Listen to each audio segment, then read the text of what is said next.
Hello everyone, and in today's video I'm going to discuss writing task 2, which is an essay. You'll have to write more than 250 words, and you should ideally spend about 40 minutes. You would totally get about 1 hour for writing task 1 and writing task 2, and there is no particular limitation how much time you should spend on any one of them, but I suggest, because writing task 2 has got more marks than writing task 1, sure, so 40 minutes is about the right thing. You should spend about 5 minutes for planning, 30 minutes for writing and execution, and then last 5 minutes for proofreading for any of the mistakes that if you have made any.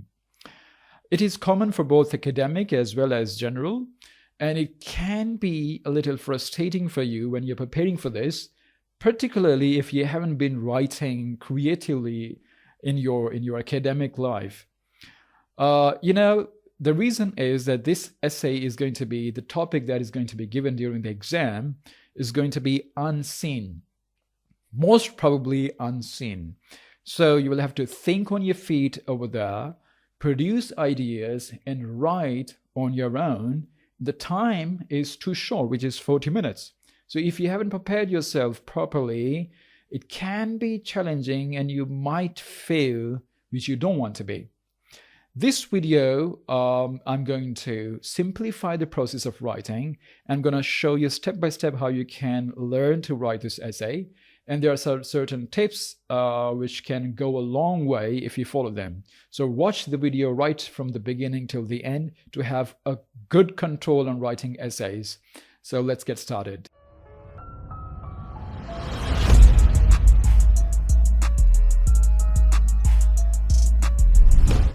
The very first thing is that you should be ready to improve and to learn the skill.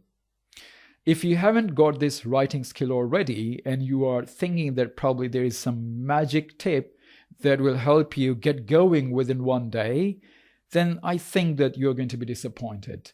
It is a process. You will have to put yourself into the process, do some writing stuff daily, write paragraphs again and again, and your tutor might say that whatever you have written is totally irrelevant, or maybe there are so many mistakes. So don't lose your heart and continue working on this. It's a skill that will develop over time, so be ready to spend your time on this. And remember, if you're wondering that when you started preparing yourself for IELTS listening, you improved very quickly, but the same is not true for writing. Just think about it. Which one of these skills, reading, listening, writing, or speaking, that you have done most in your life? And I think that it is listening. You've been watching movies. If you haven't been speaking in your life, you didn't have the environment, but at least you have been watching and listening. You were listening to the radio, listening to songs, or Discovery Channel, you were listening English there. So listening is the skill that probably you have done more in your life. And when you start preparing yourself for IELTS, the same listening experience helps you there. This means whatever you have been doing in your life, actually that helps you prepare yourself for IELTS, because IELTS is testing your skills across these 4 modules: reading, writing, listening, and speaking. Since you haven't done writing in your life, the kind of writing that the IELTS, not the kind of writing that you had to write simple essays, write an essay on hobby, write an essay on accident, or my favorite place, probably these essays you faced in your higher school. This is not like that. These essays are quite different. So you are going to be in difficult times here. The reasons you haven't been doing writing in your life, this is going to be different. So once you start writing, you'll learn it. It's not a problem. So be ready to improve your skill. And instead of thinking that you want to improve in 1 day or 2 days, try to think that you should spend about 1 week or 2 weeks, and hopefully you will start to see the progress if you do the right thing. Don't go for shortcuts. Try to improve your writing skill. Now, the next thing that you need to learn is to understand what type of question you will be given.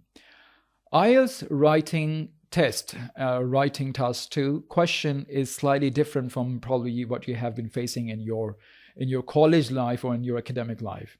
You will get a particular topic statement, and then there will be a question at the end. Let's have a look at this example. With modern transportation, workers and students are increasingly mobile and have more and more opportunities to study and work abroad. Discuss the advantages and disadvantages of this development. As you can see, the first part of this question is a topic statement. And what you're supposed to do on this question, on this topic statement, is write advantages and disadvantages. In other words, your essay structure, what you're going to do here in this essay is write advantages and disadvantages on the given topic. We'll have to write one essay, and there are several types of IELTS question types, out of which one would be given. For example, advantages and disadvantages, the one that we just read. Advantages outweigh disadvantages. Causes and solutions. I mean, the examiner will give you an issue, a current issue that's going on nowadays, and will ask you what are the causes and how that issue can be dealt with. And then, is it a positive or negative development? This is another type of essay. And do you agree or disagree? And the last, discuss both views and give your opinion.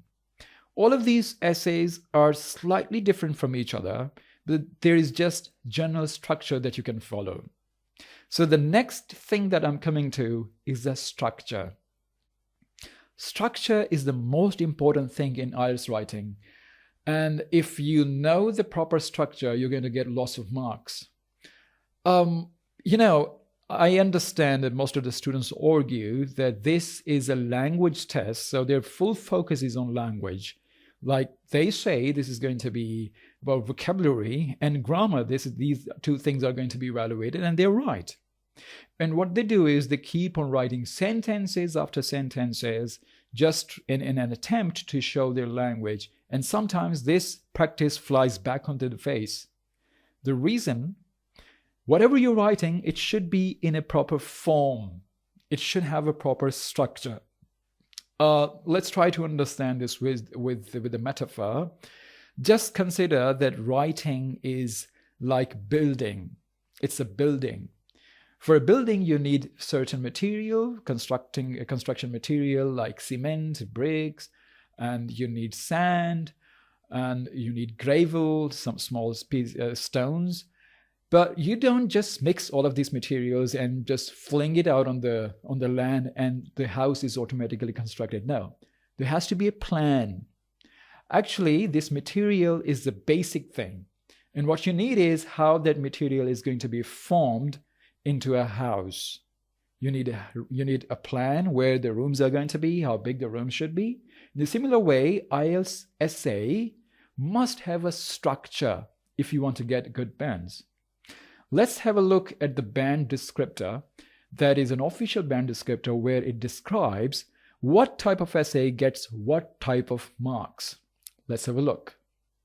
A band 9 fully addresses all parts of the task, presents a fully developed position in answer to question with relevant, fully extended and well-supported ideas. And look at the second part, coherence and cohesion. Here it says, uses cohesion in such a way that it attracts no attention, skillfully manages paragraphing. Skillfully manages paragraphing. Have a look at the band 8. Sufficiently addresses all parts of the task, presents a well-developed response to the question with relevant, extended, and supported ideas. So this means that when you are writing a fully developed paragraphs, it means a structure is coming already. You have to write different paragraphs, and paragraphs have to be written separately. There is one idea in one paragraph and the second idea in second paragraph. There has to be a proper introduction, then body paragraphs, and a proper conclusion given at the end. And if you are organizing your essay in a logical manner, you get more marks.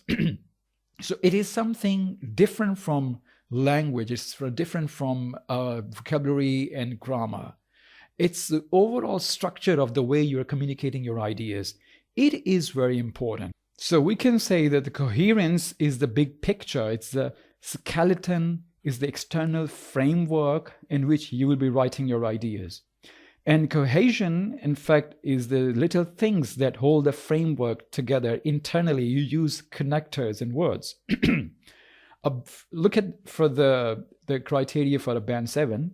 There's a clear paragraphings and it's a clear topic in each paragraph.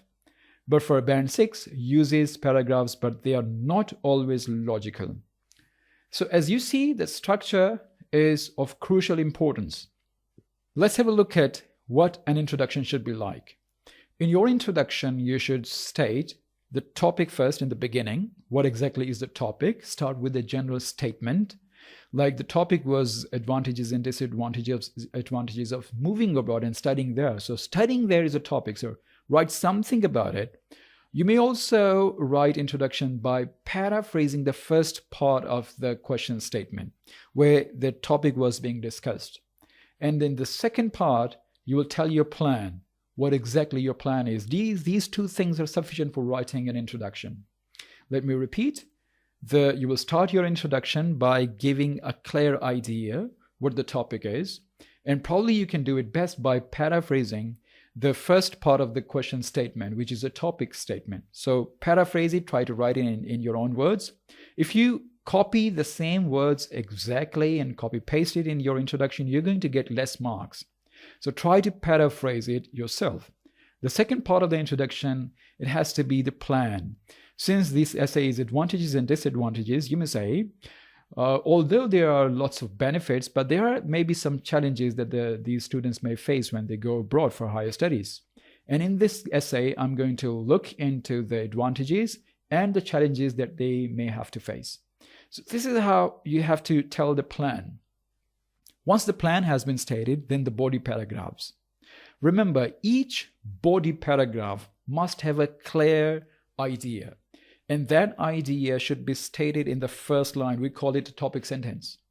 For example, if the first advantage is that you are able to improve your language when you go abroad, so it should be stated in the beginning.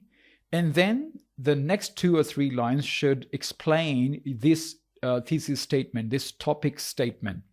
So you have to expand your topic. Instead of writing ideas after ideas, try to pick one idea and then continue expanding it for about 3-4 lines. And then add an example and then a concluding line which concludes the main idea of that paragraph. And when you're moving to the second paragraph, start, if it's another advantage, you may say another advantage is, another benefit is. And when you're moving to the third paragraph, now you're moving to the disadvantages. You may start by turning to the other side of the argument. And then again, explanation, then example, and then the concluding line. This is how you should organize your paragraphs. That way it will be extended, it will be fully developed, and it will be logically organized. So what we have discussed so far is that how you start your introduction, how you end your introduction, how to write a body paragraph, what should be the first line of the body paragraph, topic sentence, and then next 2 to 3 lines explaining this topic sentence, giving examples, and then conclusion. That way you would be able to expand your essay. Remember, you have to write more than 250 words, and if you're just writing point after point, you cannot develop it. So stick to the one point and explain. Now coming towards the conclusion. A conclusion is a paragraph that you should write at the end of the essay. And here, start with using particular words which are used for conclusion, like in conclusion or to sum up. And then add a summary and then the concluding line. That would be your structure of the essay. More or less, all of these essays are going to be, whatever the type, are going to follow the same structure. Once you have given a structure, you would find that it is easier to expand and write more than even 300 words. So structure is something that's the very first thing that you should keep in your mind, and try to write in clear paragraphing. This will give you confidence. It even guides your essay and keeps it stable and gives it a strength. The next tip is that you should always plan your writing. It is because when you start a paragraph, for example, body paragraph, and you write an idea, And if you are not able to expand it, you're not getting the relevant ideas, you will have to leave this paragraph and you may have to write another. And so cutting and erasing is going to cost you a lot of time. So it is better that you first plan your writing. Planning means that whatever the advantages, for example, if you're writing an essay on advantages and disadvantages, write down what advantages and disadvantages you would be adding in your essays. So write some bullet points, write some key points, and then write some other detail, what words, what things you will be needing to explain that particular point. So if you are getting the detail, then it's great, keep the point. If you think that, no, I cannot explain this point, probably I need another point, then delete it and add another point. Once you're done with this planning, then start writing. This planning is going to save you a lot of time. And some think that it's just useless activity, but tell you what, all those people who are great writers, they always plan and then write. So it saves you a lot of time instead of cutting and deleting and erasing things. So make sure that you plan your writing and then start writing. The next most important thing is that you should memorize some of the vocabulary that probably you would be needing for different essays. The essays may be given from different topics like crime and law, cities and infrastructure, parenting, history, etc. So try to read about these topics so you get to know certain vocabulary that you might feel they are useful when you're writing your essays that are coming from these topics. Because as you have seen that in the band descriptor, vocabulary, which is a lexical resource, is a very important criteria out of which the examiner will be looking at how you are adding them. But make sure when you add a vocabulary into your bank of vocabulary, into your mental bank of vocabulary, try to make sure that you use that word in a right place, in the right context. Maybe you're writing a word and you're using a word and you don't have a full understanding where that word should go. So it's better that you try the words that you are perfectly sure of. So you should include vocabulary, but don't try to risk a word that you are not clear about. You don't have a complete understanding of that word. Grammatical accuracy is another thing. When you're writing an essay, you should write error-free sentences.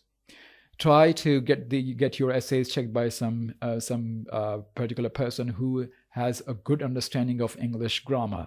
So get it fixed. Try to find your mistakes or weak areas, the areas where you're making mistakes over and over again. Rewrite those sentences and fix them. IELTS essay, you will have to write formal language. You are not supposed to write colloquial language. It has to be formal. Don't write contractions. Don't write words which you use in your daily life. For example, instead of writing help, use the word assist. Instead of the word most difficult, use the word challenging. These are formal words, and if you use these words, you are likely to get more bans. Another tip to improve your writing essay is read sample answers. Whatever you learn, your mind tends to absorb the things. And when you will start writing, those things will help you. You will get the structure internalized in your mind. And when you will be writing, you might recall some of the words or the vocabulary or the phrases that you have read in the sample answers. So read at least one sample every day and try to internalize its structure, its vocabulary, and its phrases, and the way the writer is going about this essay.